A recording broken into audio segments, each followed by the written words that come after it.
Frente a frente.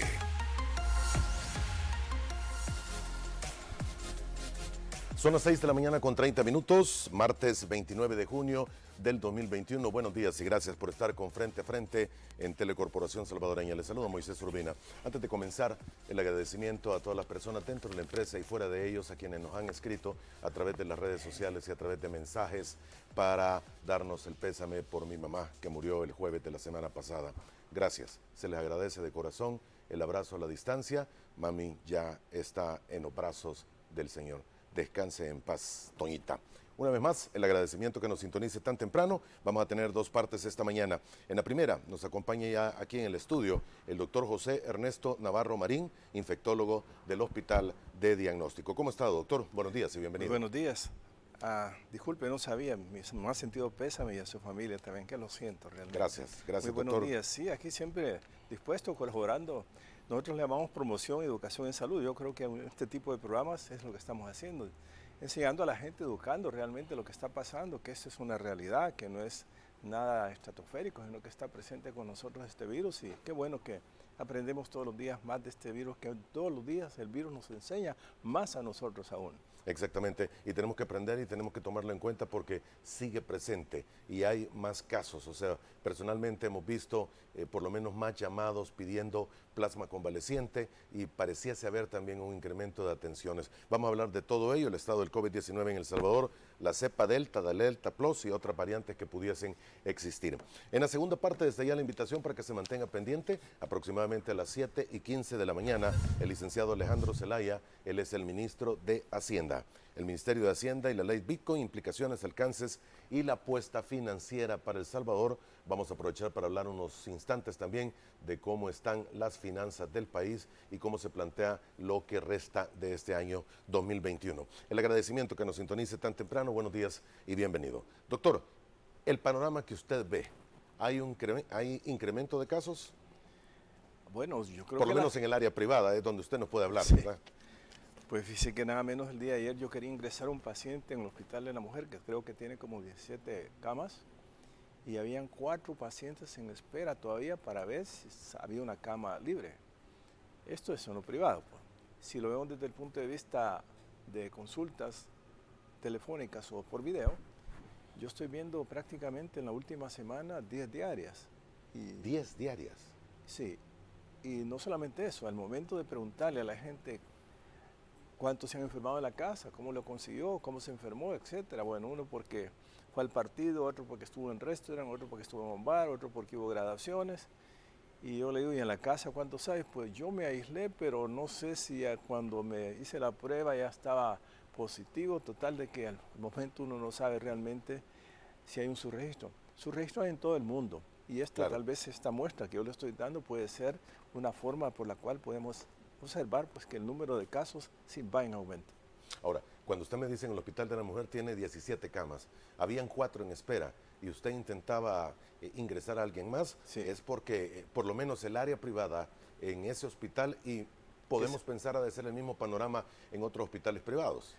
Como desconozco qué otro hospital, lo que pasa es que en esto hay que ser muy estricto realmente con todas las normas y el protocolo cuando se ingresa un paciente. Por lo tanto, no creo que todos los hospitales o algunos estarán en capacidad como para estar atendiendo este tipo de pacientes. Por lo tanto, pues, esa es mi opinión personal. Pues, no sé otros infectólogos, pero yo sé que la mayoría de los infectólogos o internistas inclusive están viendo también un buen número de pacientes en forma privada. Exactamente. Doctor, ahora usted me menciona porque naturalmente le pregunta a los pacientes dónde creen que se han contagiado. Sí. Y más de alguno de ellos le dirá, es que mire, fui a una fiesta y resulta que salió positivo uno, entonces podría ser un número mucho más grande del que estamos hablando. Eso de los que consultan. Eso es de los que consultan, exactamente. Y recuerde que también muchas personas en nuestro país han aprendido que, y por esto uno por lo que oye, ¿verdad? Dice que, bueno, es que me dio un catarrito nomás, pero, y alguien más se enfermó así en la casa, pero todos están bien. Entonces quiere decir que aumenta más todavía el número de casos. Yo creo que realmente no es para decir pues que esto está mal o bien, sino que realmente para decir a la población que realmente el virus existe, que está en nuestro país y que la enfermedad puede ser tan grave, ¿no? Afortunadamente, como sabemos muy bien y las estadísticas de nuestro país lo dicen, la mayor parte de las personas lo sufren de una forma muy leve. Tal vez un 15% está ahí en que se pone grave, decidirse a la hospitalización o no, y el médico finalmente decide como para inclusive llevarlo a cuidados intensivos. Eso pues es un aliciente para pensar pues que no todos los casos son graves, pero tampoco es suficiente para decir que no tenemos que continuar poniendo en práctica todas las medidas de prevención que hemos aprendido durante todo este tiempo. Exactamente. Doctor, los casos, por lo menos los que a usted le están consultando, ¿hay un grupo etario que sea el que más se repite? Los jóvenes. Los jóvenes. Jóvenes. Me Ok. llama la atención eso. Y cuando decimos jóvenes, tal vez estamos hablando de los 18 a los 40 más o menos años. Son grupos etarios en los cuales uno observa que consultan más. Posiblemente los de mayor edad no consultan, sino que la familia de ellos consulta por ellos. Pero realmente, y los pequeños, pues, bueno, yo no soy pediatra, pero yo sé que los pediatras están viendo también niños pequeños. No sé la cifra o la cantidad de pacientes menores de edad que pueden estar teniendo la enfermedad en este momento. Ahora, cuando este grupo de 18-40 es el que consulta, podría significar también que, y lógico, es el grupo que no está vacunado, doctor. Es correcto, sí, porque no se ha iniciado la vacunación a ese nivel. Pero tal vez valdría la pena decir una cosa, ¿no? Puede ser que esta enfermedad se confunda con cualquier estado gripal. Recuerden que estamos en invierno en este momento y siempre hemos dicho todos los años en nuestro país que cuando viene el invierno vienen una cantidad de estados catarrales, Sí. en los cuales están incluidos otros virus como adenovirus, rinovirus, virus incital respiratorio y por qué no decirlo, la influenza, las parainfluenza, pues son otros virus que pueden semejar mucho a esta enfermedad y que se puede confundir. Sí. Ahora, la vacunación continúa, doctor. Pues tengo entendido que sí. Sí, y bueno, se ya está poniendo, viendo. la que estamos viendo ahora es que están aplicando en la Pfizer. En muchos, Excelente. Ajá. Bueno, a mí me pusieron la AstraZeneca. Hay mucha gente, ya que menciona ese tema, hay muchas consultas que nos están haciendo últimamente y es relacionada en esto. Doctor, la Sinovac, o la gente la llama en términos generales China, no en términos despectivos, pero dicen la China. Dicen, bueno, yo quiero bajar a tal parte y no la aceptan en algunos países. La pregunta es, doctor, ¿me puedo poner una diferente? Y usted sabe dónde están poniendo la Pfizer. Todo el mundo anda buscando la Pfizer porque posiblemente la aceptan en otros países para poder entrar a esos países. Entonces, quiere decir que la persona está consciente, tal vez porque va a viajar, que necesita la vacuna. Pero yo no sé si todas las personas en nuestro país están conscientes de que la vacunación es la mejor arma que tenemos, no solo en el país, a nivel mundial, precisamente para tratar de combatir en esta pandemia. Ahora, personas que ya se pusieron la Coronavac, la China, la Sinovac, no se pueden poner otra vacuna, por lo menos hasta dentro de un tiempo, de acuerdo a algunas cosas que hemos leído. Bueno, yo tengo entendido, hay varios estudios, ingeniero. Por ejemplo, recientemente en Inglaterra, un grupo de voluntarios de alrededor de 2.500 se hará un estudio prospectivo en el sentido de que personas que han tenido ya 2 vacunas de AstraZeneca, se pretende entonces poner una tercera dosis de una vacuna modificada de AstraZeneca para precisamente saber pues por qué va eso. Va orientado a las variantes, como quien dice, esa nueva vacuna va incluyendo las variaciones que el código genético ha tenido en este virus que está apareciendo nuevamente. Y la idea es precisamente tratar de proteger la mayor parte de las personas cuando el virus, alguna variante, esté entrando en los países. Esa es una de los estudios que se están haciendo, pero por otro lado hay una cantidad de estudios. Yo creo que todas las casas productoras de vacunas están en este momentito pensando prácticamente en que vamos a tener o una tercera dosis de refuerzo o una modificada que incluya las variantes de forma tal que nosotros podamos estar cubiertos para todos. De todas maneras, en ese sentido se conoce que, o por lo menos se dice, que todas las vacunas a este momento están cubriendo prácticamente o protegiendo contra las otras variantes, tal vez en diversas intensidades, diversos porcentajes, posiblemente de eficacia. Doctor, ¿qué le dice a usted la experiencia y qué le dicen los datos que se tienen en el país de las variantes que podrían existir? Porque el número que se ha mencionado es que hay 9 creo que 9 cepas mencionaba el ministro de Salud en los últimos días, pero no se sabe nada de la Delta o la Delta Plus si se encontrará ya en El Salvador. Bueno, no creo, pero recuerde que afortunadamente tenemos personas que están trabajando en eso en nuestro país, afortunadamente. Tal vez otros países no tienen esa propiedad, pero en nuestro país pues he escuchado de la parte de la Universidad de El Salvador y al cual pues yo siempre le tiro flores porque realmente ha sido una buena adquisición de ese secuenciador que permite que de alguna manera tengan ellos la capacidad técnica y humana de poder detectar nuevas variantes. Si es en base a eso, pues podemos decir que hasta este momento no han dicho nada respecto a que esta variante, tanto la Delta o las otras que se conocen a nivel mundial. Ok. Doctor, ya hay preguntas de los amigos televidentes. John nos dice, doctor, ¿habrá alguien con las 2 dosis de Sinovac que habrán enfermado o tenido cuadros graves y habrán fallecido? Que yo sepa, en nuestro país no hay un registro de eso, no lo tenemos. Es decir, recuérdense que todas esas estadísticas, esas casuísticas, no las tenemos, no son de información general y por lo tanto yo no podría opinar en ese sentido. Sí, lo que puedo decir es que pacientes que me han consultado y por otros colegas también por lo que me han dicho, es que sí hay personas que han tenido reacciones no severas, pero tal vez que además del dolor del sitio de la punción, número 1, sobre todo después de la primera vacuna, y después de presentar un periodo de fiebre de un día y de sentirse cansado, agotada, pues no ha pasado más, excepto otras personas pues que han presentado un periodo más largo de reposición de esos síntomas después de la administración de la segunda vacuna. Pero que yo sepa de muertes, no, ni problemas de coagulación, pero no puedo opinar en ese sentido porque yo no tengo las cifras actuales Oficiales de todas las personas que han sido vacunadas al momento. Hay otras enfermedades que son las que usted mencionaba, las estacionales en este momento, sí, y con síntomas muy parecidos, doctor. Similares. ¿Hay un incremento de ellas? No le podría decir, no he revisado el cuadro epidemiológico de estas últimas semanas, pero sí yo sé que prácticamente en este tiempo es cuando empiezan a aumentar.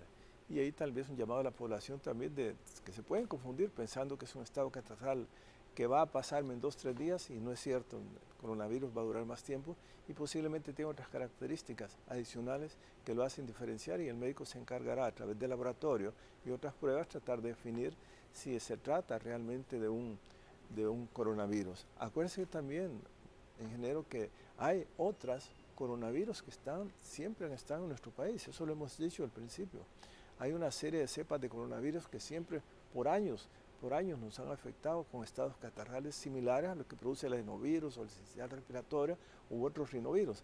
Pero en este caso, cuando hablamos de estas cepas, pues son cepas que siempre han estado polulando e infectando a nuestra población. La diferencia es con la cepa del conocido como nuevo coronavirus 19, que tal vez las manifestaciones son más serias que pueden llevar a cuidados intensivos a una persona. Hace una diferencia, pero es bueno saber que no todo estado catarral significa coronavirus, pero desde el punto de vista médico, mientras no se demuestre que no es otro, pues tenemos que pensar nosotros en coronavirus y principalmente en el COVID. Denos, doctor, si lo podemos molestar, los síntomas de un proceso catarral de estos otros coronavirus que usted menciona y de el COVID-19 como tal, con la diferencia pasando de una a otra, como para que la gente pueda decir, mejor me preocupo y hago lo que debo de hacer. Bueno, creo que todos hemos tenido gripe de vez en cuando. Sí, y está descrito en todo el mundo que podemos adolecer de 2 a 3 estados gripales durante un año. ¿Y por qué digo esto? Porque hay alrededor de 120 diferentes virus que atacan las vías respiratorias altas, por lo tanto se puede confundir con cualquier otra enfermedad catarral. Usualmente el estado catarral común que nosotros conocemos es una manifestación de un poco de mocosera, me duele la garganta, me da una tos que me va a durar 2 o 3 días, un poquito de temperatura alta, pero no llegar a 39 ni 40. Y esto usualmente es de resolución espontánea, es decir, no necesita medicamentos, pero la gente utiliza medicamentos populares para salir de ello. Y aquí pueden estar incluidos una serie de virus, como dije anteriormente, adenovirus, rinovirus, virus sincicial respiratorio, los coronavirus, los parainfluenza, inclusive las influencias. La diferencia cuando hablamos ya y vamos a escalando y llegamos a la influenza, ya la influenza es totalmente diferente de un estado catarral. Y mucho menos cuando comparamos una influenza con el COVID, estamos hablando también de diferencias. Cuando hablamos de las cepas desde el punto de vista de transmisibilidad, contagiosidad, pues hace una diferencia. Pero usted me ha preguntado ahorita cuáles son las sintomatologías. En ese sentido se puede confundir con cualquier estado catarral. Pero la población tiene que estar enterada que estos momentos de pandemia y estos momentos que el país pasa por un invierno, cualquier estado catarral puede confundirse fácilmente con el COVID y terminar prácticamente enfermándose a la gente de forma grave. La diferencia va a ser que con el COVID la persona va a sentir dolor de cabeza, ardor faríngeo, pérdida del olfato, pérdida del gusto, adinamia bárbara, es decir, en el sentido que no quiero hacer nada, me siento haragán, me duele la parte baja de la espalda, me duele todo el cuerpo.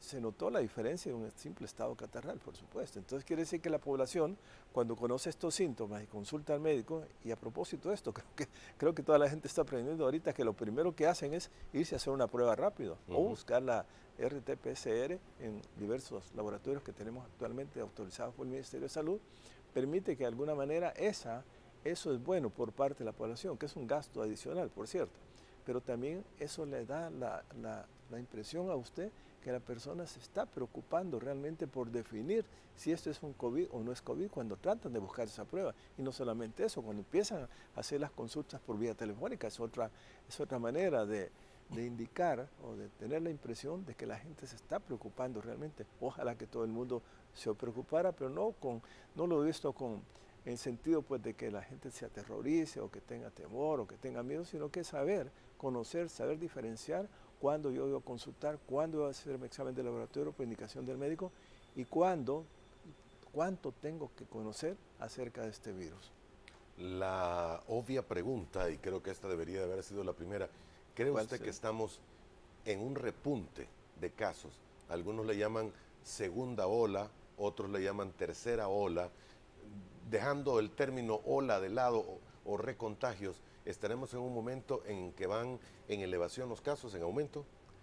Pues si tenemos acceso al registro oficial, podríamos decir que anda alrededor de los 180, 190 casos en los últimos días. Si comparamos estas curvas con lo que pasó el año pasado, cuando hubo ese repunte y se definió como la primera ola, podemos decir que sí va en aumento el número de casos. Posiblemente está colaborando, y en esto pues hay que dar la razón, que el Ministerio de Salud pues se ha preocupado en el sentido de tratar de hacer un mayor número de pruebas, que alrededor ahorita llevan con 1 millón más de pruebas que posiblemente están haciendo, y esto permite que la población esté enterada que al tener las pruebas pueden identificar a la enfermedad. Y número 1, también permite al Ministerio ir a buscar esas personas en los diferentes municipios que han salido positivas como para tener acceso a un número real de lo que está pasando en el país. Creo que realmente si lo hablamos desde el punto de vista país, y lo hablamos Centroamérica y lo hablamos en el mundo, prácticamente en todo el mundo hay un aumento de casos. Inclusive usted está enterado que algunos países europeos inclusive están hablando de cuarentenas, otros de cierre de cines, de restaurantes, de bares, inclusive suspensión de clases, inclusive están cerrando aeropuertos precisamente en el sentido de tratar de evitar que personas contagiadas, sobre todo hablando de variantes, puedan llegar a ese país y contagiar a sus congéneres nacionales. Creo yo, sin ánimo de tratar de tener una polémica, tratar de decir en términos reales que sí, yo creo que está aumentando el número de casos. ¿Y por qué no decirlo? Si realmente nosotros hemos tenido partidos de fútbol, hemos tenido bares abiertos, hemos tenido restaurantes, ha habido graduaciones. Bueno, a propósito de eso, yo le puedo contar de un par de casos que yo tengo, que yo le he preguntado a muchachos jóvenes, digo, ¿y cómo crees que conseguiste esto? Bueno, estuve en un bar. Otro es que fuimos a una graduación. ¿Y cuántos se enfermaron? Pues creo que varios de mis compañeros, ya hablé con ellos, y también están infectados. Significa entonces que esa población que concurre a eventos masivos permite que de alguna manera más de alguna persona puede estar contagiada en forma asintomática, pero es suficiente como para que sea un portador y empezar a diseminar el virus a las personas con las cuales está conviviendo en ese momento. Bueno, el partido, todos fuimos testigos de lo que sucedió, un partido que vimos hace 3 semanas, un mes, si no me equivoco, sí. Pero graduaciones ha habido, si no 2, al menos 3 importantes y grandes en los últimos días. Y tal cual como usted le llaman para la consulta, pero uno se entera de personas que asistieron y que después están ya en cama porque tienen un cuadro bastante difícil. Y no solamente eso, sino que la persona contagiada, sin saberlo, en los primeros días, y recuérdense que este virus puede ser altamente contagioso desde el día anterior a expresarse los síntomas. Por lo tanto, la persona puede estar conviviendo, si son esposos, en la misma cama, si tienen niños pequeños chineándolos, si son otros niños que más grandecitos, pues que siempre están buscando la ayuda de los papás. Hay más formas fácilmente de contagio intrafamiliar cuando se da una persona contagiada en el exterior que es asintomática y puede fácilmente infectar, contagiar al resto de la familia. Exacto. Doctor. Otra cuestión también, usted ha visto los buses. Sí, la gente va sin mascarillas. Claro, seguro. Entonces, y topados todos, pegaditos todos. Es otra fuente. Entonces, no estamos criticando si se hacen bien las cosas o no se hacen. Aquí lo que estamos diciendo es que realmente, desde el punto de vista de contagio, lo sabemos muy bien, cuando nosotros hablamos del COVID, la forma de contagiarse, lo sabemos que es por la vía respiratoria, el toser, estornudarse, no usar mascarilla, no lavarse las manos. Estamos prácticamente propendiendo a que las personas puedan fácilmente contagiarse y contagiar al resto de las personas con las cuales convive o por la cercanía de las personas si no se guarda la distancia recomendada. Exactamente. Doctor, ¿sería necesario, considera usted, emitir una ley para obligar al uso de la mascarilla? En algunas naciones lo han hecho. Quizás es muy combinativo, muy coercitivo se podría decir. Y este programa y otros de los medios privados, pues creo que contribuyen de alguna manera para que la gente, para que nuestro pueblo entienda que el virus está presente, que ha venido para quedarse, no se va a ir mañana ni pasado, esto va a estar por años. ¿Por qué me atrevo a decir esto? Porque están apareciendo variantes, y si hay variantes que no son más que mutantes, entonces quiere decir que el virus va a persistir, con la diferencia de que cuando a mí me dio COVID, yo puedo también adquirir una nueva enfermedad por COVID o por una variante. Y si yo he sido vacunado también, recuerden que la vacuna simplemente sirve para aminorar la gravedad de la persona si se llega a enfermar. Por lo tanto, quiere decir que nadie aún vacunado o habiendo adolecido la enfermedad, nadie está exento de adolecer la enfermedad en diferentes manifestaciones, ya sea leve, moderada o grave, o terminará en cuidados intensivos. Exacto. Doctor, hay naciones en las que tienen niveles más altos de vacunación que el mismo El Salvador. Y en estas naciones se está dando nuevamente incremento de casos. ¿Qué es lo que estará sucediendo? Es que nuevas cepas son las que han aparecido en aquellos países. Le pregunto porque, y tomando los datos del sitio oficial del gobierno, lo que se tiene es básicamente esto: hay un total de 2.674.605 personas vacunadas con primera y segunda dosis. De segunda dosis, o sea que han completado el proceso, 1.089.023. Estamos hablando básicamente de la población target, que era lo que el presidente y las autoridades indicaron que se iban a vacunar, que estamos hablando de 4,5 millones, creo que era el dato.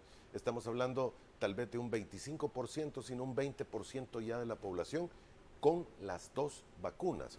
Estamos mucho mejor que naturalmente hace 6 meses incluso, al inicio de este año, pero los casos pareciesen ir subiendo. Y mejor que en Centroamérica también. Y mejor que en Centroamérica, es cierto. Bueno, lo hemos dicho, ingenieros, del principio, que una de las medidas en salud pública en términos de pandemia es la siguiente. Si se cuenta con las vacunas, debe ser con 3 características. Una vacunación, es decir, teniendo vacunas que sean seguras y eficaces. Una vacunación que sea masiva, que sea universal. Y tercero, que esta sea rápida. Rápida significa vacunemos lo más que podemos todos los días. ¿cuál es la idea? La idea es que precisamente entre mayor número de personas sean vacunadas, menos posibilidades de contagios, menos posibilidades de que estas personas lleven a su familia, a su casa, el virus. Entonces, ¿por qué? Porque al final se da lo que se conoce como inmunidad de rebaño, que no es más precisamente que quede el menor número de personas susceptibles de adolecer la enfermedad porque otros ya la adolecieron o porque están vacunados, indicando pues que el hecho de tener vacunada no estoy exento que no me pueda dar la enfermedad, pero sí saber pues que tenemos cierta protección para que la enfermedad por lo menos no vaya a ser más grave y que yo no vaya a terminar al hospital. Por lo tanto, en ese sentido, ya que usted lo menciona, creo que es un llamado también a la población en el sentido de vacunarse. Recuerde que hay detractores de vacunas, lo ha habido en todo el mundo. Para decirlo en términos generales, las vacunas son buenas. ¿Por qué en el país no tenemos poliomielitis? ¿Por qué en el país no tenemos sarampión? ¿Por qué en el país no tenemos difteria? ¿Por qué en el país no tenemos tétano? ¿Por qué en el país hay una cantidad de enfermedades inmunoprevenibles? Es decir, a través de la vacunación que permiten que la población sea más sana. Y si son buenas, y ahorita se está demostrando que estas diferentes productores de vacunas están produciendo vacunas que son eficaces y que son seguras, ¿por qué la gente entonces va a continuar haciendo caso a los detractores que existen en todo el mundo de no ponerse la vacuna? Cuando sabemos que realmente entre el mayor número de personas vacunadas, menos posibilidades de personas susceptibles a enfermarse. Y hay puntos que no debemos olvidar. Moisés, buenos días. Primero, mis condolencias para usted y su familia. ¿Le puede preguntar al doctor si ya con el esquema completo de vacunación debo de seguir guardando las medidas de protección? Bueno, excelente. ¿Sabemos la respuesta? La respuesta es sí, por lo que dijimos antes. ¿Debo usar mascarilla? Claro. Aunque tenga las dos vacunas. Seguro que sí. En algunas naciones dijeron que ya no era necesario. Lastimosamente. ¿Por qué?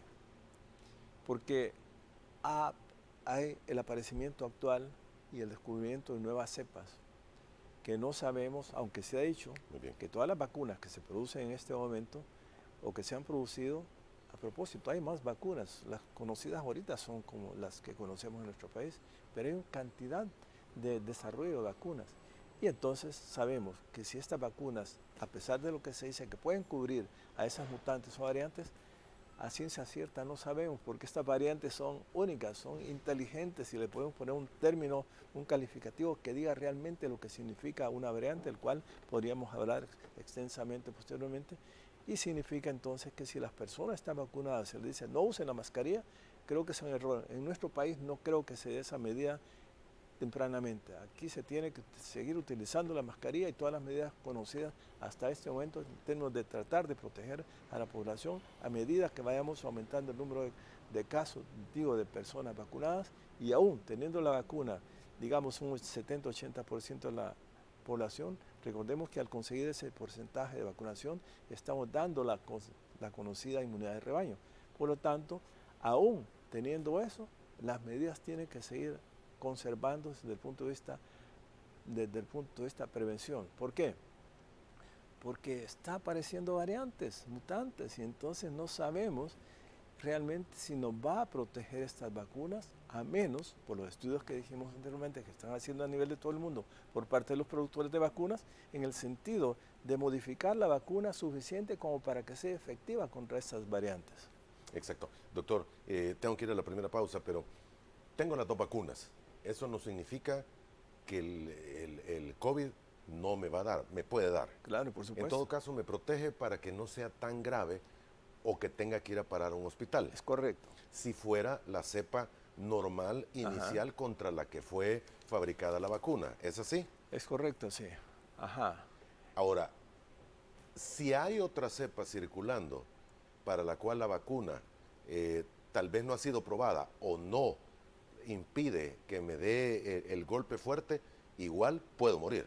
Le pregunto esto porque hay algunos casos, creo que eran en España, que estábamos hablando con los camarógrafos antes de entrar al aire y que 50 personas habían muerto luego de tener las dos dosis de una reconocida vacuna. No voy a mencionar la marca porque no estoy seguro de la información. Bueno, la respuesta es que realmente no estamos exentos por el hecho de tener las dos dosis de vacunas, llámese de todas las que tenemos en el país, las que hay en el mundo. siempre estamos nosotros sujetos a poder adolecer la enfermedad y se ha dicho que el principio de la vacunación, en este caso de COVID, es precisamente que la enfermedad no desarrolle en forma grave y que yo no vaya a terminar al hospital y mucho menos a cuidados intensivos y que pueda fallecer. Por lo tanto, las medidas siempre se siguen conservando desde el punto de vista protección, no solo de mi persona, sino que a la comunidad y por qué no decirlo al país. Eso yo creo que deberíamos de estarlo confirmando, certificando cada vez a través de los spots que el ministerio, creo que ustedes lo hacen también en unos spots que he visto televisivos, en los cuales se está diciendo las medidas de prevención son estas. La persona tal vez como un granito de arena va adquiriendo aquella concepción de que es real la existencia del virus y que la única forma que me voy a proteger es si estoy vacunado, pero continúo con las medidas de protección del uso de la mascarilla, el lavado de manos, el distanciamiento social, no tocarme la cara. Todo eso tiene que continuar mientras no sepamos realmente qué está pasando. A propósito de esto, ingeniero, estamos conociendo más del virus y lo dijimos desde el principio, un virus completamente nuevo, que no se sabe de dónde vino, me lo pongo yo entre comillas, no se sabe de dónde vino, pero realmente esto es demasiado agresivo. Si usted me preguntara de las variantes, yo le podría explicar un poquito más para que la gente esté enterada por qué la susceptibilidad de las personas, aún siendo vacunadas, de poder adolecer la enfermedad, además de adolecerla por segunda vez por la misma cepa COVID actual, pero puede ser otras variantes que nos pueden infectar y darnos una enfermedad más grave. Muy bien, me lo va a explicar. Vamos a hacer la primera pausa y me lo explica esto de las variantes. Se lo voy a decir de una forma bien en una forma sencilla para que la podamos entender quienes no somos médicos. Volvemos en aproximadamente 2 minutos. Sigue con nosotros.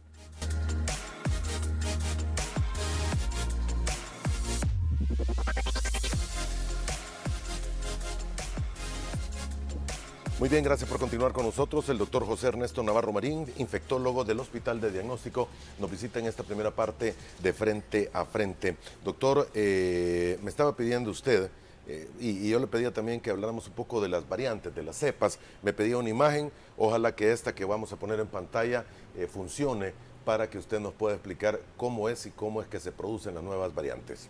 Bueno, en primer lugar, digamos que todos los virus, todos, cualquiera de la familia de los virus que conocemos, la mayoría producen entonces mutantes, es decir, hay un cambio constante y el virus necesita de un ser vivo precisamente para poderse multiplicar.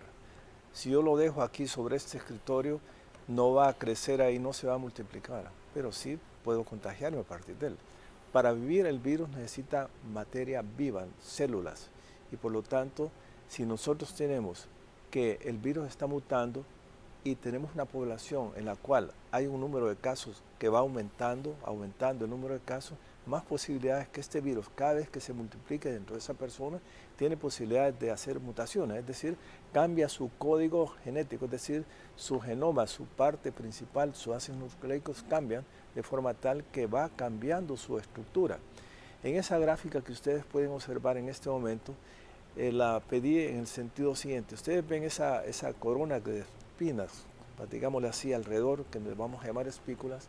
Todas esas espículas que ustedes ven ahí es a través de lo cual el virus puede entrar a mi nariz y entonces adherirse a mi mucosa, a mis células, penetrar mi cuerpo y posteriormente eso también está presente, esos receptores en mi pulmón. Por lo tanto, la vía de entrada es esa. Esas espículas que ustedes ven ahí, todas las vacunas van dirigidas a ese pedacito. ¿Por qué? Porque es la forma como el virus penetra nuestro organismo. Quiere decir que si yo estoy viendo una de esas espículas, tal como ustedes la están viendo, y es de un virus original, ese virus va a penetrar mi cuerpo a través de receptores que yo tengo en mi nariz y se va a replicar y me va a dar la enfermedad finalmente. Estamos hablando de estas espinas, ¿verdad, doctor? Y ahorita si usted me la agranda una de ellas, usted va a ver que ahí es el sitio a través del cual el virus puede penetrar en mi organismo. Entonces ahí es donde se da precisamente las mutaciones. A medida que el virus va multiplicándose en una persona y hay un mayor número de casos de personas, más posibilidad de que se den mutaciones. Es decir, va cambiando esa estructura microscópicamente de forma tal que cuando yo me enfermo, tengo anticuerpos contra ese virus que originalmente me infectó. Pero si yo voy a tener una variante en esa espícula, esa nueva forma que va a tener el virus, cuando a mí me infecten, yo no voy a tener anticuerpos contra él porque es nuevo. Y si es nuevo, quiere decir que voy a formar anticuerpos contra ese nuevo.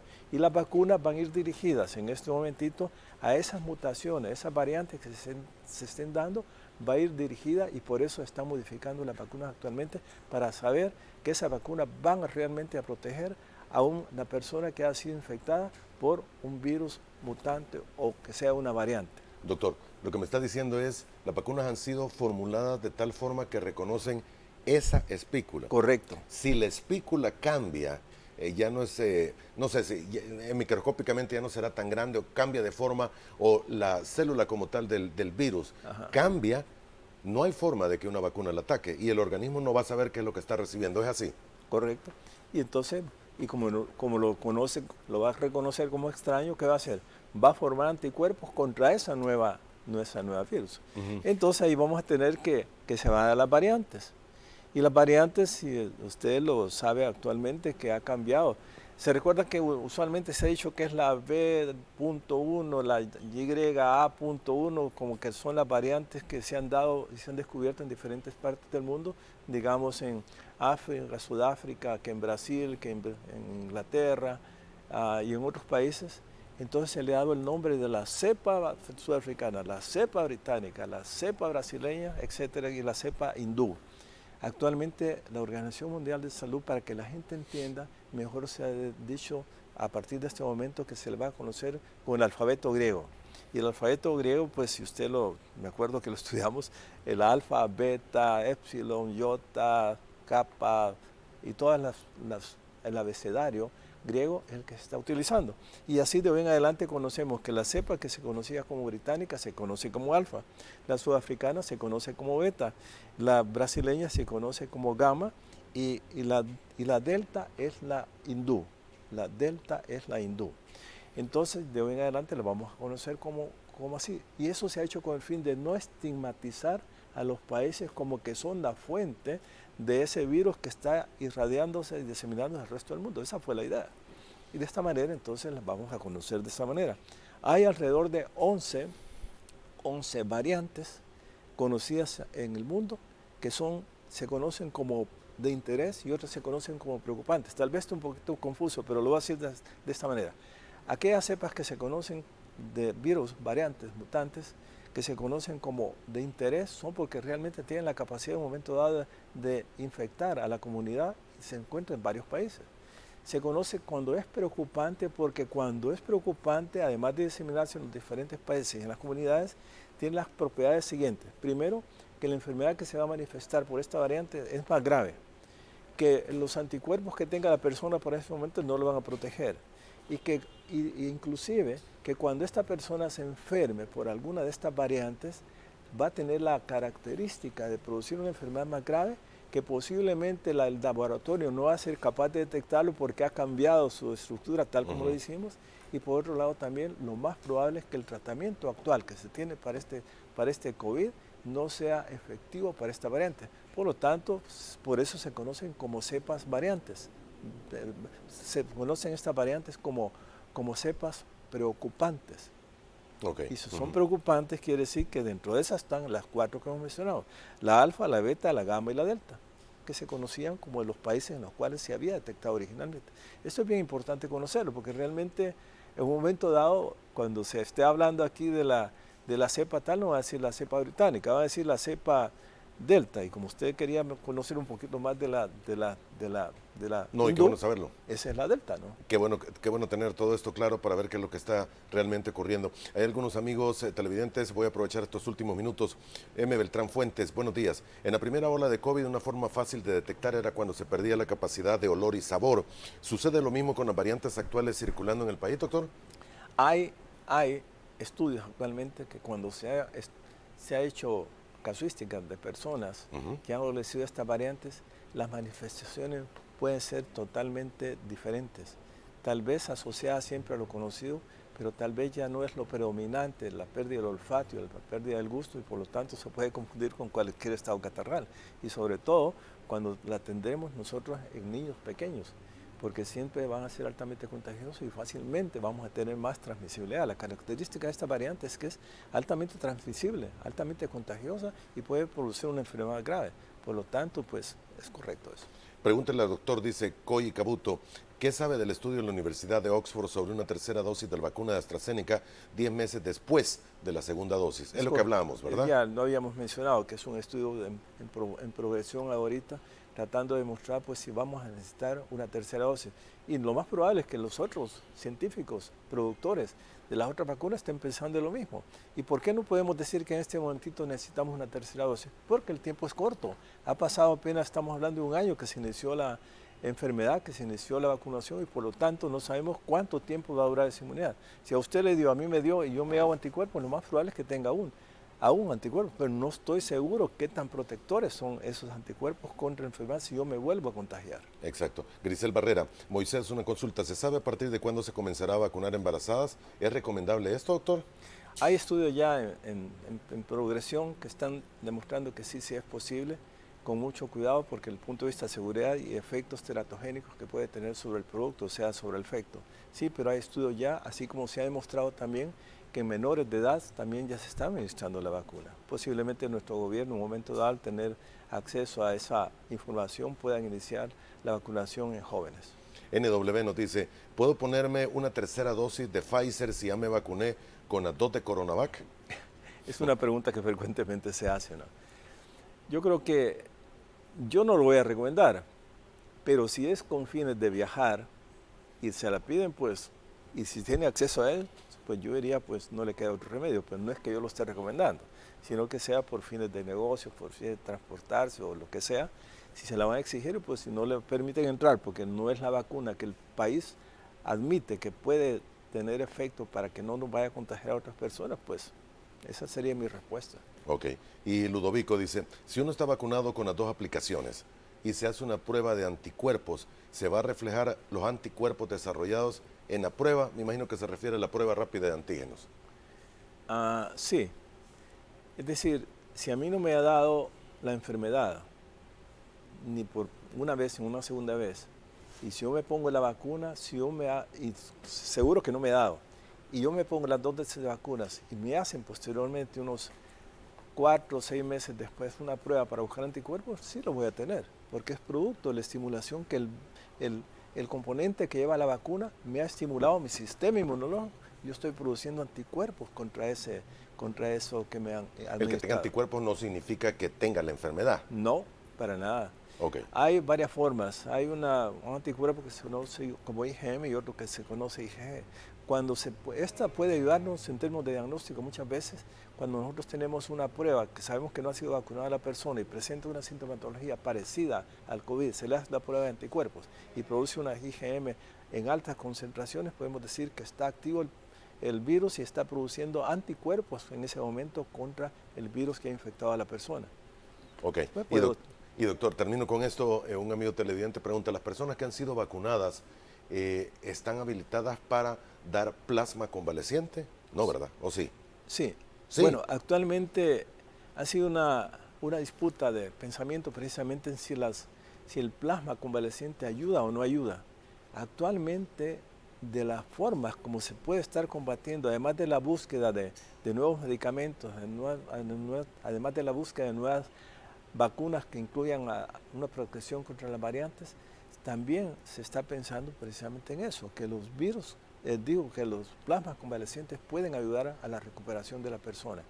Y eso está pues en boga actualmente en discusión. Aquí en el país aparentemente como que estaba dejando de utilizarse, pero yo creo que si hay anticuerpos que una persona ha desarrollado en forma alta, después de unas 4 o 6 semanas de haber padecido esa enfermedad, con seguridad que tiene anticuerpos que pueden servirle a otra persona. No, por eso, es mi opinión, ¿no? La vacuna como tal genera los suficientes anticuerpos como para que el plasma se vuelva convaleciente, no, ¿verdad? Bueno, es tan reciente que se ha puesto la vacuna que con el tiempo va a decir qué tanto concentrados están los anticuerpos como para que una persona vacunada después de unos 6 o 8 meses pueda ser donante de sangre para otras personas pensando que tiene suficientes anticuerpos protectores. Lo entiendo. Doctor, gracias por su valioso tiempo, por haber estado con nosotros esta mañana. Se le agradece infinitamente. Podríamos pasar todo el día hablando de esto. Exactamente. Muy interesante. Muchas gracias. Le agradecemos, doctor. Que tenga buen día. Hacemos una pausa. Vamos a volver en aproximadamente 3 minutos. Nos acompañará aquí en el estudio el licenciado Alejandro Zelaya. Él es el ministro de Hacienda. Hay muchos temas que hablar con él.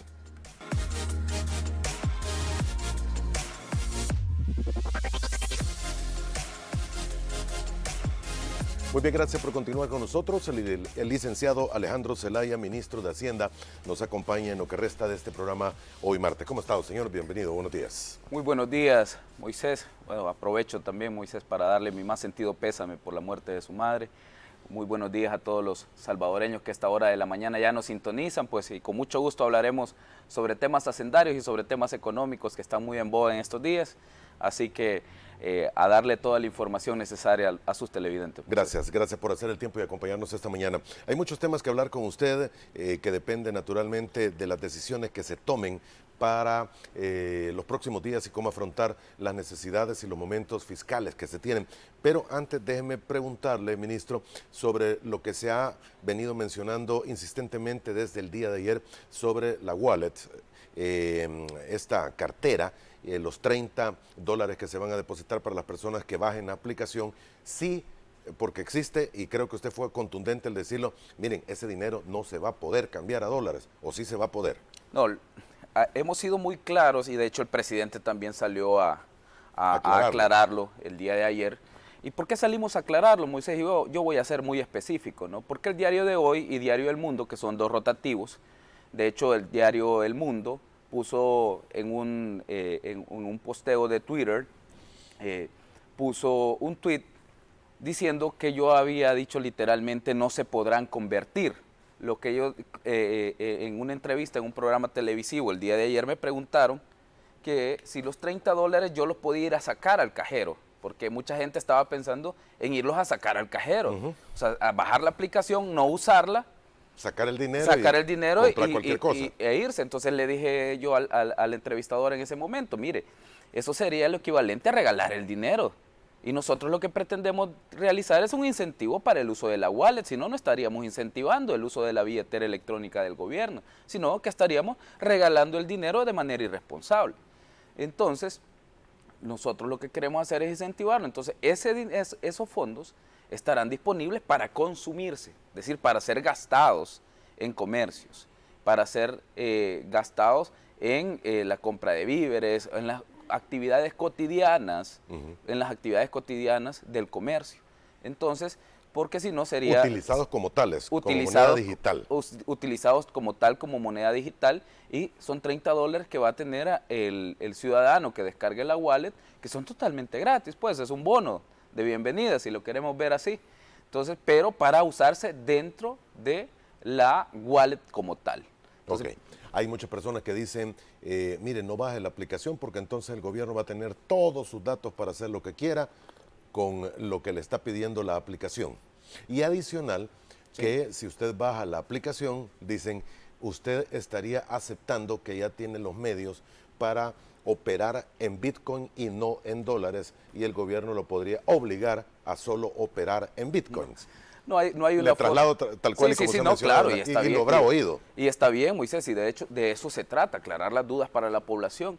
De hecho, el dólar sigue siendo moneda de curso legal obligatorio, Moisés, obligatorio. Entonces, lo único que tiene el Bitcoin para los salvadoreños es una nueva opción de pago como tal. Entonces, que vamos a tener, que el gobierno de la República va a tener los datos de los ciudadanos. Hombre, el Registro Nacional de las Personas Naturales forma parte del Estado salvadoreño, ¿sí?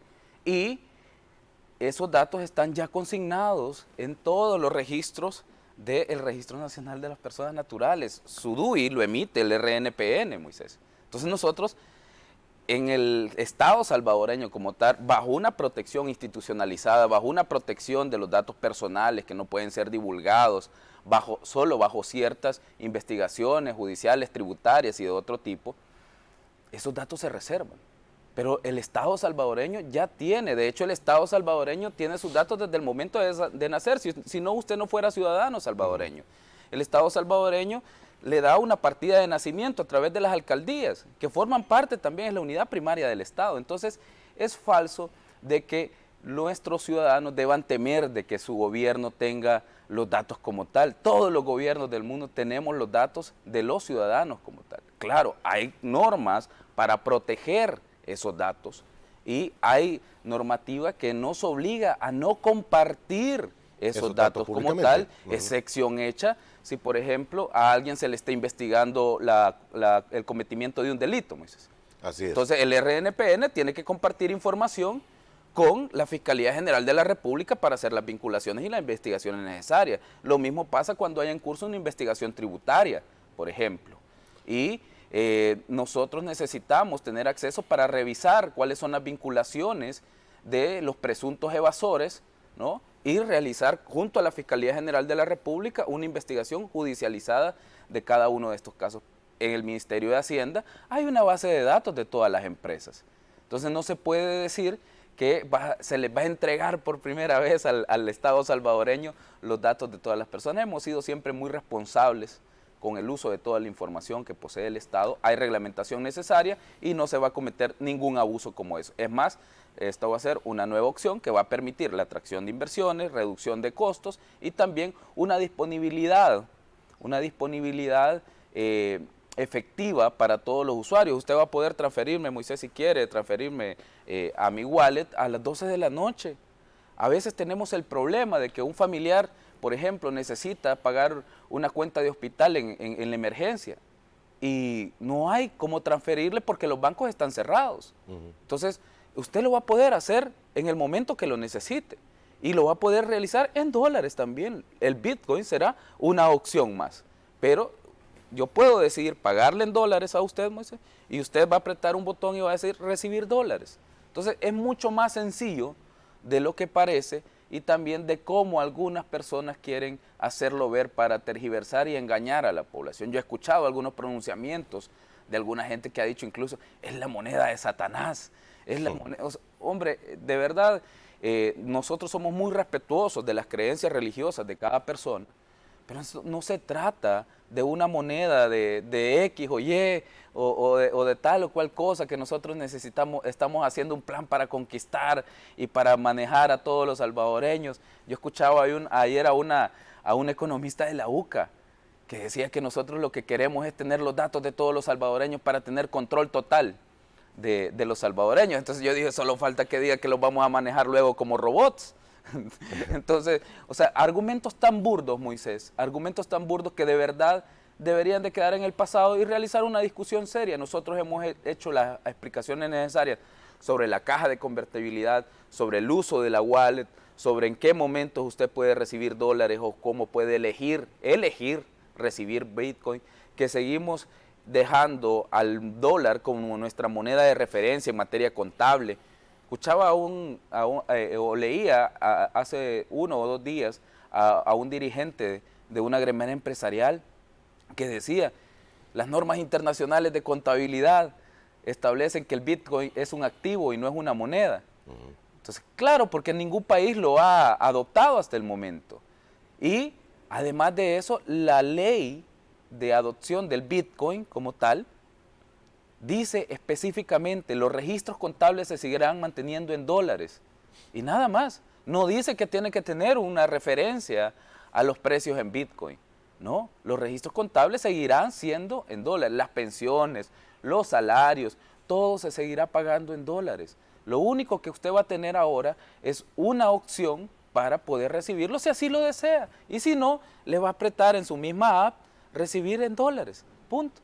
Entonces, es mucho más fácil de lo que pensamos. Tenemos hasta el 7 de septiembre para que la app esté lista y empezar todos a usar esta nueva opción, los que así lo deseen. Ok, esta aplicación, esta app, no está lista todavía, no se está descargando aún.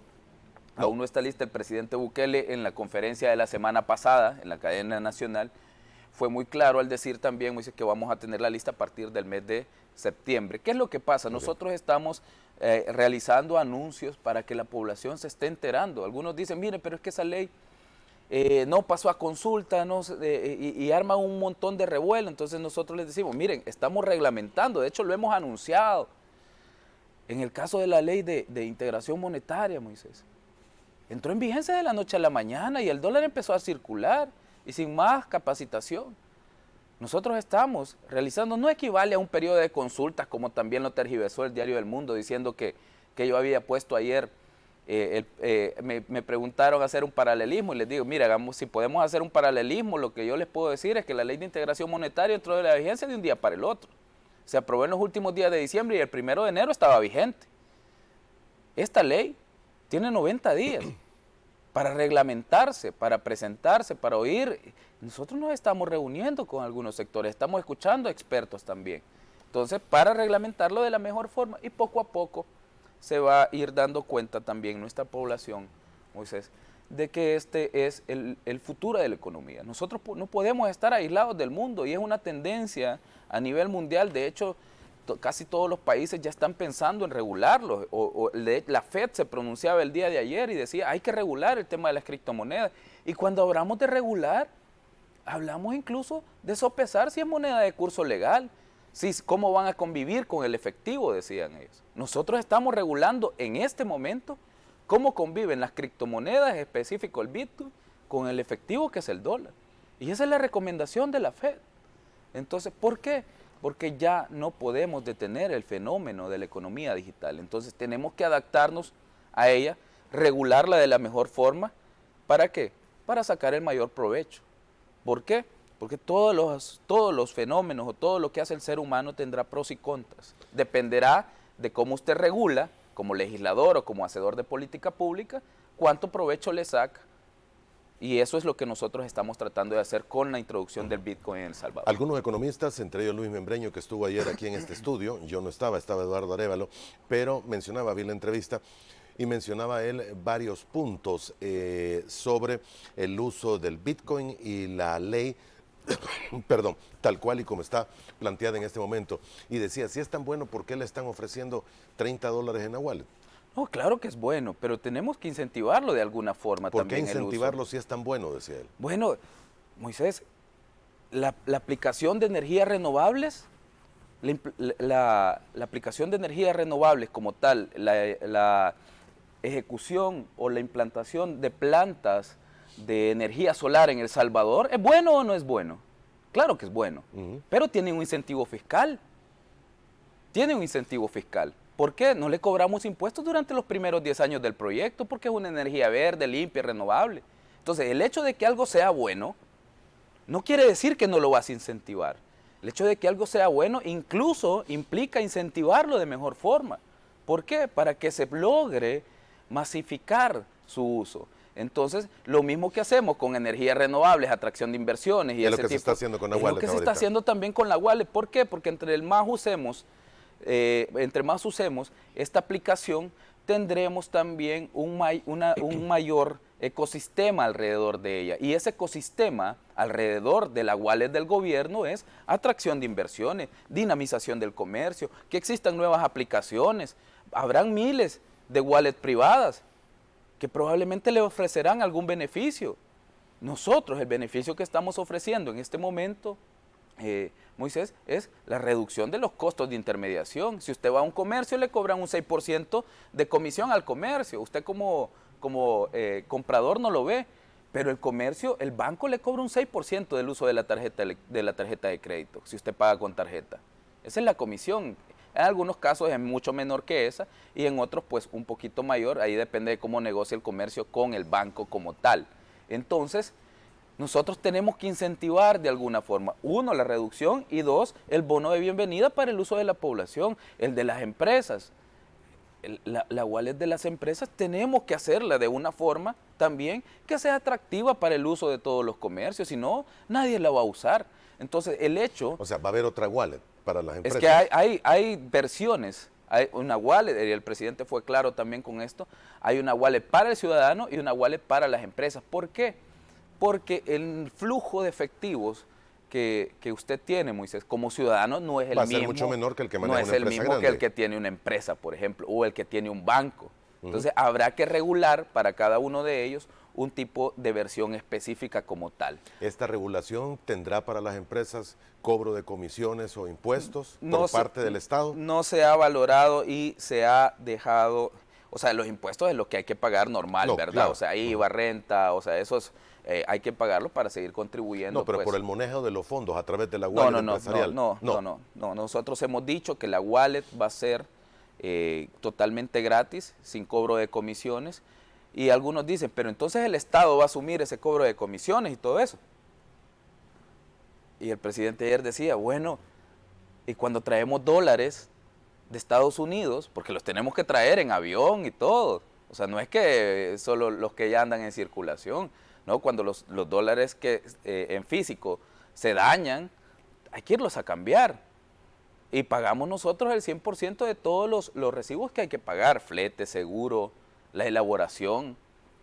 Entonces nosotros lo tenemos que pagar. El Banco Central de Reserva de El Salvador se encarga de eso. Entonces ya existe un costo por la circulación del dinero en este país. Entonces, ¿qué es lo que vamos a hacer nosotros?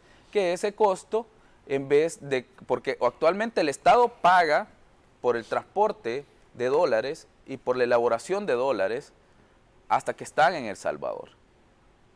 Pero además de eso, al ciudadano, por la operación, también el banco le cobra una comisión, que tampoco estamos tratando de satanizar a la banca, Moisés, ¿verdad? Es un servicio que va a seguir existiendo y que lo van a tener a disposición, y quien lo quiera usar y se sienta más seguro con el banco, pues lo puede seguir usando. Y por otro lado, habrá la wallet del gobierno que le permitirá realizar transferencias sin comisiones. Así que nosotros sí creemos que sí, a pesar de que sea algo bueno, nosotros tenemos que incentivarlo, si no, no tendría sentido. Claro, para el señor Luis Membreño difícilmente lo va a entender porque él tiene una agenda bien marcada. Si tú ves casi todas sus opiniones, como economista no hay nada que haya hecho bueno el gobierno. O sea, él tiene una agenda bien marcada acerca de criticar siempre al gobierno y nunca hacer ver algún logro que tenga. Y está en su derecho, es parte de su libertad de expresión. Pero desde nuestra posición también le vamos a aclarar a la población de que no caigan en las mentiras de algunos personajes que están tratando de tergiversar la información solo para que la ciudadanía pierda confianza en el gobierno. Y si hay algo que este gobierno ha hecho, Moisés, es que nunca hemos atentado contra los intereses de los salvadoreños. Cada acción que este gobierno ha tomado ha sido para mejorar la calidad de vida de los salvadoreños. Y esta decisión va en ese mismo sentido. Nosotros necesitamos reactivar y dinamizar nuestra economía, necesitamos crecer. El mundo ha quedado en un periodo o en una etapa sumamente difícil, en el que los riesgos de liquidez de las empresas son cada vez más altos. Entonces nosotros tenemos que ayudar a mitigar esos riesgos de liquidez. ¿Y cómo lo hacemos? Atrayendo inversiones. Yo estaba revisando un post un día de estos y había gente que ya decía que está trayendo sus fábricas para ensamblar cajeros electrónicos de Bitcoin en El Salvador. Es una industria que nosotros no teníamos, Moisés, en El Salvador, y que ahora la podemos tener. Les ponía un ejemplo bien simple a mi equipo directivo en el Ministerio de Hacienda. Hay unos señores guatemaltecos que hace unas semanas anunciaron que vienen a El Salvador a invertir y que van a invertir 2 millones. Algunos dirán, bueno, con 2 millones no arreglamos el problema fiscal de El Salvador, cierto, pero son 2 millones que no teníamos en inversiones. Y les decía, esta persona que se trasladó en auto hasta San Salvador, desde la ciudad de Guatemala, te aseguro que por lo menos una vez puso combustible en una gasolinera de El Salvador. Te aseguro que por lo menos una vez comió en un restaurante de El Salvador o en un comedor de El Salvador. Te aseguro que por lo menos compró una galleta en alguna tienda o supermercado de El Salvador. Entonces, es consumo que nosotros no teníamos.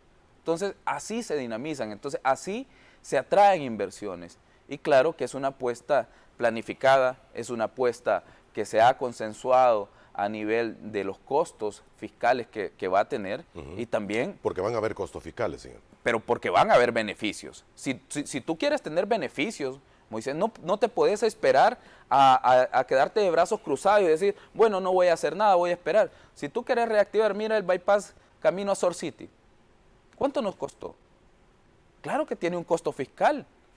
pero ha dinamizado la economía de la zona del Puerto de la Libertad y de nuestras playas a través de la atracción de turistas. Claro, pero tenés que invertir. Tampoco podemos crecer sin invertir, es imposible. Ahora, ministro, la credibilidad del país y el valor ante los organismos multilaterales no ha quedado por debajo. Le pregunto esto porque el Banco Centroamericano de Integración Económica pareciese, dicen algunos entre comillas, haber dado validez, pero dijo, voy a acompañar en este esfuerzo al gobierno de El Salvador.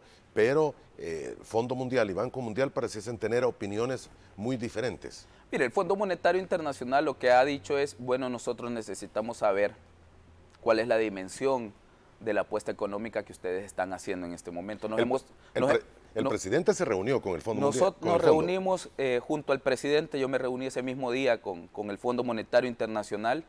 Ellos lo que dijeron, bueno, sigamos conversando, queremos saber si ustedes continúan con las negociaciones. Y les dije, claro que sí, si nadie ha dicho que no. Nadie ha quitado el dólar como moneda de curso legal. Nadie ha dicho que nosotros ya no queremos seguir teniendo una relación con el Fondo Monetario Internacional. No, para nada. Así que hablamos con Julie Cossack, que es la subdirectora del hemisferio occidental, del departamento del hemisferio occidental del Fondo Monetario Internacional, y también con la especialista para El Salvador, Aline Carrar. Y hemos continuado con las conversaciones. Tuvimos esa reunión, digamos, de tipo político de alto nivel con el presidente de la República. Reafirmamos nuestro compromiso en materia de sanidad de las finanzas públicas de El Salvador y decidimos que vamos a seguir conversando. El portavoz del Fondo Monetario Internacional, Jerry Rice, el jueves pasado reafirmó que el Fondo Monetario Internacional continúa con el diálogo con El Salvador para llegar a un acuerdo, y le preguntaron cómo afectaba la implementación del Bitcoin, y dijeron, bueno, estamos revisando los alcances técnicos y fiscales de la apuesta económica que ellos están realizando. Pero ellos están plenamente conscientes, Moisés, que si nosotros no invertimos tampoco vamos a crecer. No se puede tener crecimiento económico sin inversión previa.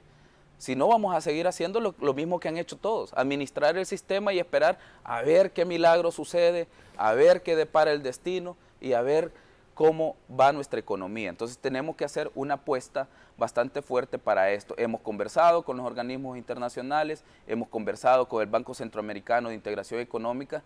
No es que pareciese, Moisés, hay un firme compromiso del Banco Centroamericano de Integración Económica de acompañar. Para acompañar, es que no pueden hacerlo de otra forma. Ellos no pueden implementarlo porque nosotros somos un Estado soberano.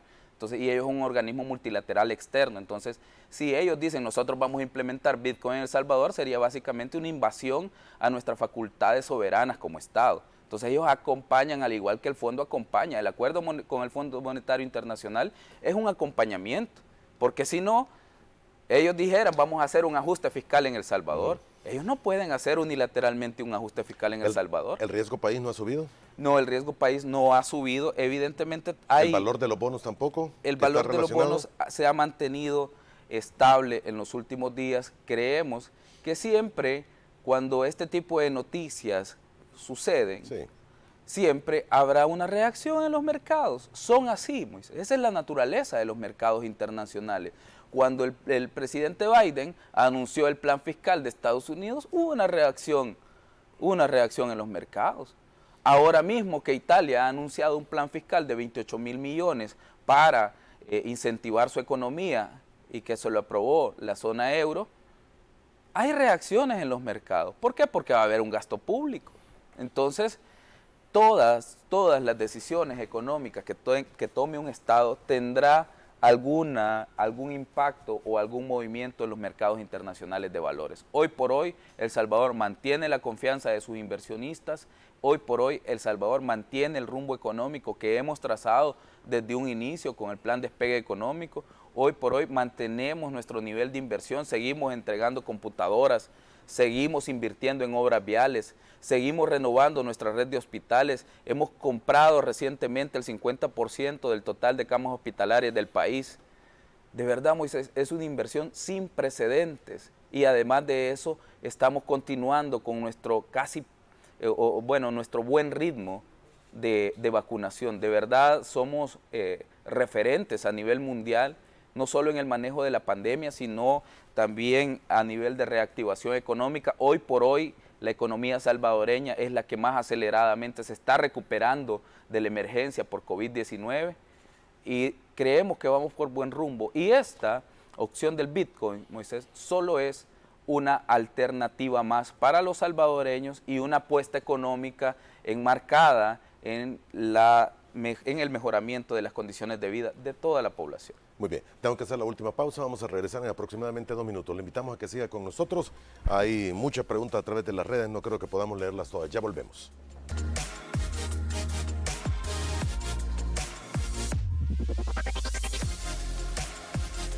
Muy bien, gracias por continuar con nosotros. Parte final de nuestro programa esta mañana de martes. El licenciado Alejandro Zelaya, ministro de Hacienda, nuestro invitado. Señor, de los momentos fiscales hemos llegado a la mitad, bueno, estamos terminando ya el 6º mes y esto nos lleva a pensar cómo se va a hacer para completar las necesidades fiscales que se tienen para terminar este año 2021, porque había una brecha. Claro, se nos aprobó una brecha en el presupuesto. En el presupuesto. Hay que recordarle a la población que en el mes de diciembre, específicamente el 10 de diciembre, en mi calidad de ministro de Hacienda, solicité a la anterior Asamblea Legislativa que en virtud de que ellos no habían aprobado varios de los préstamos que nosotros habíamos conseguido para COVID-19, que trasladáramos parte de ese financiamiento pues a la brecha del año 2021 y trasladamos 1.181 millones que ellos no habían aprobado, se trasladaron a la brecha de este año.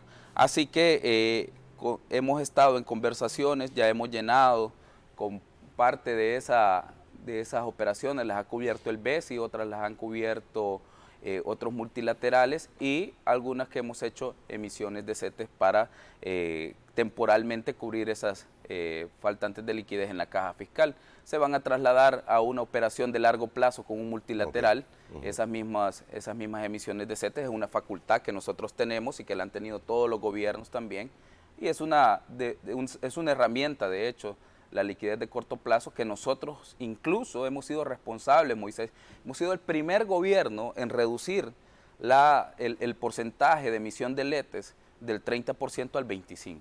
Este gobierno la redujo del 30 al 25. ¿Y se mantiene todavía en 25? Se mantiene en 25 y así lo vamos a mantener hasta que tengamos un plan general ya aprobado junto a la Asamblea Legislativa, que esto también es parte de las conversaciones que tenemos con el fondo, para ver el tema en el largo plazo y poder sacar una emisión y poder convertir esa deuda de cortísimo plazo, que te genera mucho mayor intereses, en una deuda de largo plazo mediante la emisión. Letes y CETES están prácticamente en el techo, ¿verdad? En el caso de los letes, ya, como te digo, como redujimos el valor del 30 al 25%, están cercanos y desde el año... Bueno, nosotros los encontramos así, ¿no? Cercanos a su... Y a nosotros nos ha tocado básicamente solo hacer lo que llamamos nosotros rollovers, ¿no? Es decir, pagarte y volver a emitir. Entonces, con eso hemos estado trabajando, pero sí hemos sido muy, muy serios a la hora de ir y buscar los financiamientos. Hemos conseguido muy buenas tasas para llenar la brecha de este año y continuar entregando las computadoras, porque para eso se necesita la brecha. Yo veo a la gente de la oposición que habla solo sobre la brecha, pero nunca dicen para qué la utilizamos. Pareciera que las finanzas públicas es el fin de todo, y no, las finanzas públicas no es el fin del Estado. Las finanzas públicas es un medio para conseguir el bienestar de la población. Entonces, nosotros necesitamos financiar parte de la brecha, ¿para qué? Para construir el periférico Gerardo Barrios en San Miguel, para construir el periférico Claudia Lars, acá por la zona de San Juan Opico, para construir el paso a desnivel del mismo San Juan Opico, para construir el paso a desnivel de Comalapa, para seguir construyendo más bypass como camino a Sur City, para seguir realizando torneos de surf, para seguir promocionando el país, para seguir también invirtiendo en las camas hospitalarias, en la consecución de la vacuna, en atender a nuestros enfermos por COVID, también en seguir entregando computadoras para nuestros niños. Recientemente aprobamos un paquete de 600 millones, la primera inversión hecha en la primera infancia en El Salvador desde 1948. El Banco Mundial lo había señalado en su primer informe hace 72 años y jamás se había invertido en la primera infancia en El Salvador. Hemos sido nosotros como gobierno de la República quienes hemos ido a conseguir operaciones que básicamente tienen una tasa de 1.25 Moisés. La Muy tasa de bien. inflación nuestra es de 1,88 y la tasa de interés es de 1,25, 5 años de gracia o 25 años plazo. O sea, llamarle a esos desembolsos, llamarle deuda, está un poco raro, ¿no? Porque básicamente no consiguen ni cubrir la tasa de inflación del dinero en El Salvador. Así que creemos nosotros que estamos haciendo un buen manejo de las finanzas públicas, estamos dándole soluciones a la gente, que es lo importante, y a la vez estamos combatiendo la evasión fiscal que durante mucho tiempo no se combatió en el país. No habrá más evasión con el uso del Bitcoin, señor, porque parece haber menos trazabilidad de dónde provienen fondos y cómo se utilizan. Hoy por hoy, Moisés, mientras tú no la regules, eso sucede. ¿Va a poder regular una moneda global digital? La wallet del gobierno asegura la convertibilidad. Y mediante la wallet, para que aseguremos la convertibilidad, nosotros tenemos que estar completamente seguros también que tú no estás, o alguien más, como usuario, está cometiendo un ilícito. Si Alejandro Zelaya cometió un ilícito, el gobierno de la República tiene que ir a investigarlo y, si es culpable, hacerlo pagar por ese ilícito.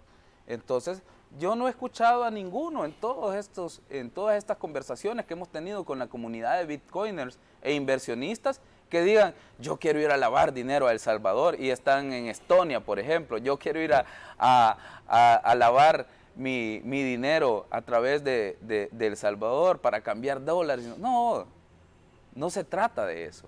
Entonces, claro, habrá gente que lo trata de satanizar. Hombre, Moisés, y el lavado de dinero y el tráfico de drogas y armas, ¿actualmente con qué se hace entonces? ¿Solo con cripto? No, hay de todo Con tipo de todas monedas. las monedas del mundo, Claro. o sea, con todas las monedas del mundo. Entonces, los gobiernos estamos en la obligación de prevenir esos delitos y también de perseguirlos. Así que nosotros hemos sido responsables, estamos reglamentando ese uso, vamos a controlar, así como también, o sea, por eso la ley dice, el Banco Central de Reserva y la Superintendencia del Sistema Financiero son los encargados de reglamentar el uso del Bitcoin como tal. Entonces, ¿por qué? Porque la Superintendencia del Sistema Financiero es también quien supervisa los bancos. Y hemos encontrado cuentas bancarias de delincuentes en algunos bancos, sí. ¿Y eso es problema del banco? No, no es problema del banco. Sí. Ministro, me quedan 2 minutos nada más y esta pregunta no puedo dejar de hacérsela. Estados Unidos ha reprobado a El Salvador en transparencia fiscal y sugiere publicar datos reales. Y hay un informe completo, usted lo conoció ayer, lo habrá leído naturalmente. Estuvo completo en lo sustancial el presupuesto, los ingresos reales y los gastos no corresponden racionalmente a lo que parecía en el presupuesto aprobado, dice el Departamento de Estado. No hemos revisado ningún informe y la verdad el Departamento de Estado básicamente es la Cancillería de Estados Unidos, digamos, ¿no? Para hacer un símil y para que nos entiendan. Entonces, yo no hablo normalmente con el Departamento de Estado. No me han pedido ninguna información. Yo hablo con el Departamento del Tesoro, que es digamos, el Ministerio de Hacienda. El que emite la moneda en Estados Unidos. Es el Departamento del Tesoro, es algo similar más a Hacienda, digamos, el que emite la moneda como tal o quien reglamenta es la Fed. Pero el Departamento del Tesoro, digamos, sería más el símil del Ministerio de Hacienda nuestro, de ahí depende el IRS y dependen otras dependencias. Pero lo que te quiero decir es, no se me ha solicitado información. Entonces, o sea, no sabemos con quién ha conversado, si de ser cierto el informe, porque yo tampoco, Moisés, me puedo pronunciar porque no lo he visto. No lo he visto, no lo he leído, no sé quién lo ha publicitado, no he escuchado ninguna noticia personalmente. No sé si alguien más lo habrá escuchado, y si alguien no ha escuchado, pues lo voy a revisar y vamos a emitir un pronunciamiento. Nosotros hemos transparentado todo el uso de fondos siempre. Nosotros nunca hemos estado en contra de la rendición de cuentas. Claro, no nos íbamos a prestar al circo que algunos diputados de la oposición siempre quieren, ¿no? Tergiversar.